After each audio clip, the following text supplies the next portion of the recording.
What are the top 5 mistakes new investors always make? I'm Karim Rahimtullah, former investment director at the Oxford Club and the head fundamental trading tactician in the War Room. Okay, something I founded with my colleague Brian Bonarelli. So let's get going and let's learn about the top 5 mistakes new investors always make. Mistake number 1. They get too excited, okay? They see a story, they see a stock, they get a recommendation, they're like, oh my God, I gotta own this stock at any price. And they go on, they don't even check where it's been trading, what it's been doing for the last half an hour, forget the last 5 weeks or 5 months, and they just hit, buy this stock at market. Big no-no, okay? When you place a market order, what you're saying is, buy me this stock at any price. And sometimes it's not a bad idea if you really want to own the stock, but if you want to get creamed, then use a market order. Let me give you an example, okay? Back in the dot-com days, and I was a younger guy then, it was like 20 years ago, these stocks would move like $30, $40 in a minute, okay? Not even in a week or a month or a year, but in a minute. Okay? They'd go from $100 at the open, and they'd close at 180 by the end of the day. Some would be at 100 at the open, close at 1,000 by the end of the day. That's how much they would move. And that's why people are always like, remember the dot-com collapse? Yeah, because people made a crap load of money and they lost a crap load of money. So think about this. You're out there saying, I want to buy, PetsRUs.com. And I read a newsletter saying, buy PetsRUs.com and buy right now. And you pull up your account and PetsRUs is trading at $9.50. And you're like so excited, you throw in a market order, buy PetsRUs.com, market order. And it was trading at $9. And by the time you got your fill, you just paid $49 for it. How did that happen? Well, the stock moved because people are all buying it with market orders. You paid $40 more than 1 second ago by using a market order. So what could you have done instead of this? You could have used a limit order, okay? That's the biggest mistake investors make, is they don't use limit orders. That's what you got to do. A limit order says, buy this for me at this price and only at this price. Not getting the right approvals. Okay, what does that mean, not getting the right approvals? So what's the point of signing up for a service that trades options if you can't trade options? Okay, if you don't have a margin account, because in order to trade options, you've got to use a margin account. Even if you don't use margin, you've got to have a margin agreement signed up with your broker. Okay, so be prepared. When you are a new investor, get your ducks in a row, otherwise you're throwing money away. So make sure your broker has all the forms signed. You have all the approvals, because you know what? You might only be approved for trading regular options or covered calls, and you signed up for a service that does spreads or put sells. You just threw your money away, okay? So you've got to make sure you've got your right agreements in place to get the most out of whatever trading strategies that you use, okay? Not position sizing. Well, what does position sizing mean?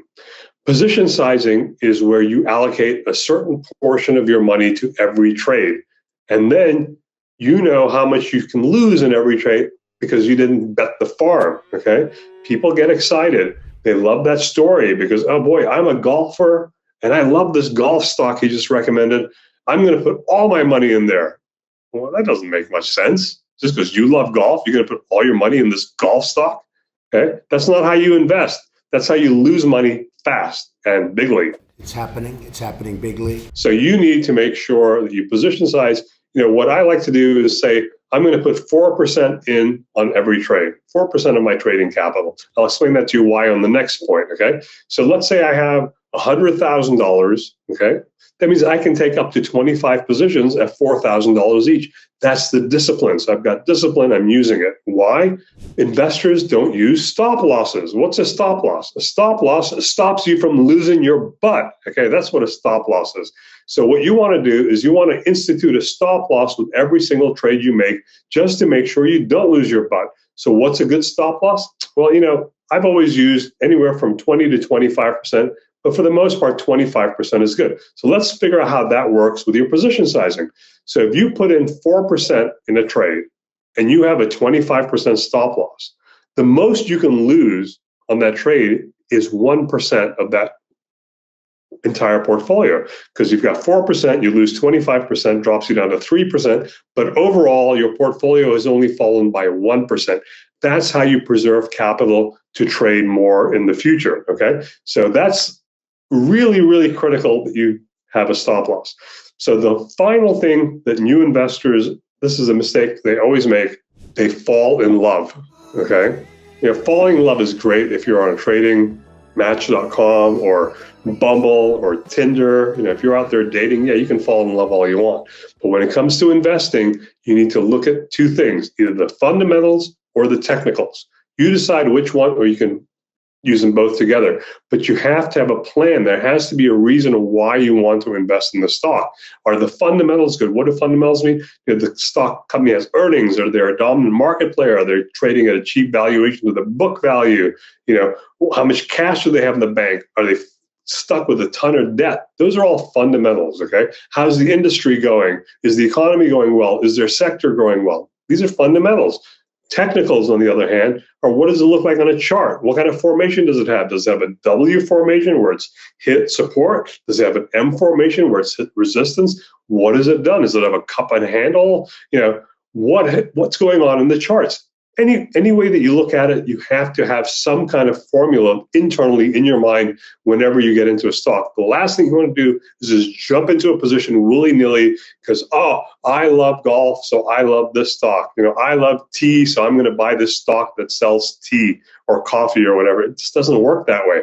It works that way to some extent. That's the Peter Lynch strategy. If I eat at McDonald's every day and I see the place packed, I should buy McDonald's stock. Yeah, that's a really good idea. But you got to accompany that with some kind of fundamentals and some kind of technicals so you get a better picture of the entire trade.